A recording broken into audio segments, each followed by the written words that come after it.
এই কোরআন বলে সপ্ত জমিনের কথা, এই কোরআন বলে পর্বতের কথা, এই কোরআন বলে সবুজ সমারোহর কথা, এই কোরআন বলে সমুদ্রের ভিতরে বিশাল বিশাল প্রাণীকে আল্লাহ পাক রব্বুল আলামিন পয়দা করে রেখেছেন, তাদের অজানা তথ্য দেয় কোরআন।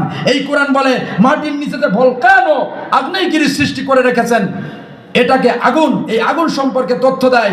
এই কোরআন বলে হক এবং বাতিলের কথা, এই কোরআন বলে বিজ্ঞান সায়েন্স, এই কোরআন বলে ফিজিক্স কেমিস্ট্রি বায়োলজি, এই কোরআন বলে ইমব্রোলজি, এই কোরআন বলে অ্যাস্ট্রোলজি, এই কোরআন বলে কসমোলজি, এই কোরআন বলে বোটানি। সমস্ত কিছুর কথাই কোরআন বলতেছে বিজ্ঞান। এই কোরআন বলে রাজনীতির কথা, এই কোরআন বলে ইসলামী সমাজ গঠন করতে হবে, ইনসাফ ভিত্তিক সমাজ গঠন করতে হবে, রাষ্ট্র পরিচালনা করতে হবে। আল্লাহর নবী প্রেসিডেন্ট ছিলেন, খোলাফায়ে রাশিদিনের আমলে 4 জন খলিফা ছিল।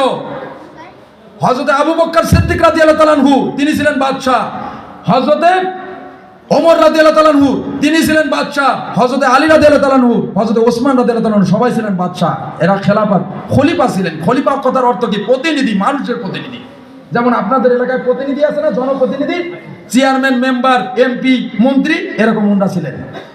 তা খলিফা